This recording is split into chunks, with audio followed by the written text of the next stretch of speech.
सुरदेसी दास्तान चौथों। वारो वर वठी विया आरीचा ज़िलाम, आदाऊं आरीअ जा पुनः ॾे पैगाम।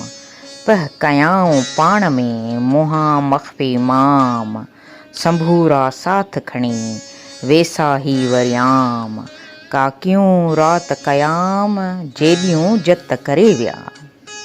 वारो वर वठी विया जाबर करे जोर, बेदी थियो भंभोर हशर करे हलिया।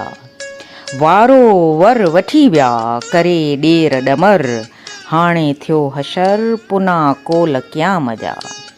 वारो वर वठी विया ॾेर करे ॾोरो, साॼन रीअ सरतियूं आतण अधूरो, नेसी निसूरो हशर करे हलिया। वारो वर वठी विया जोरी सी जाबिर, सबर कीअं साबिर अचे अजीबन रे।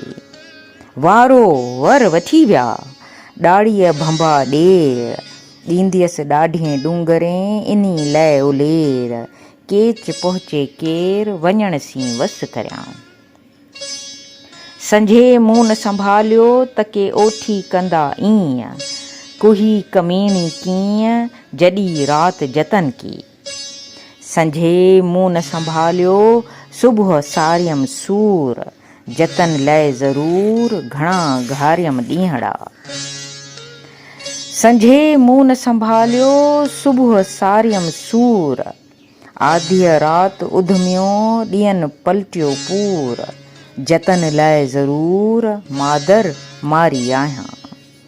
संझे मूं न संभालियो मारियसि सूर सुबूह, नेण हेराए निंढ सी जतन लंघी जूए।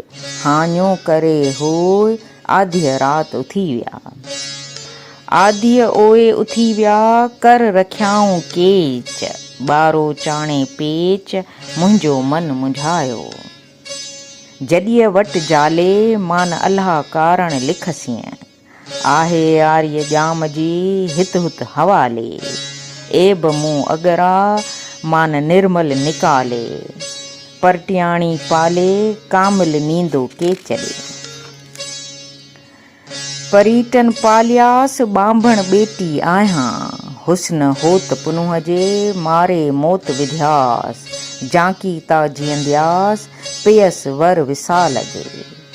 परटन जे पाड़े जाड़ गुज़ारियम जेॾियूं, जिनी मूंखे मारियो सूरन सी साड़े। इरादे आणे सांगियन सी सह कयो, असीं पाण परट पोरियत पुनुह ॼाम जा। होत खथूरीअ हेरियऊं मुंह में साबुण छट, आतण मंजो घट कांद कंहिं जी म करे।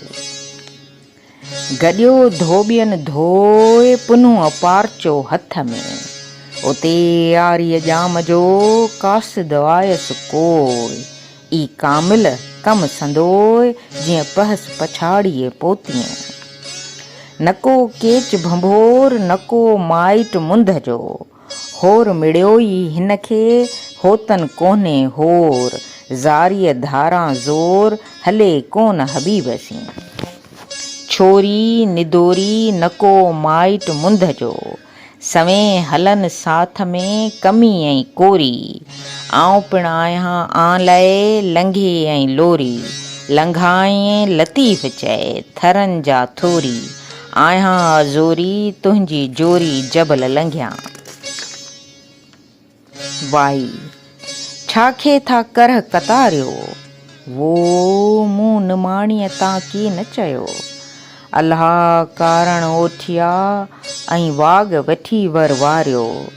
रहो रात भंभोर में तां घड़ी हित घारियो।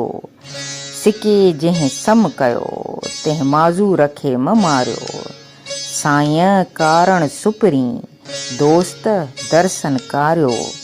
मोड़े मञर टारियूं चांगन खे ईअं चारियो। अभरी अब्दुल लतीफ़ ॾे वाग वहियल ऐं वारियो।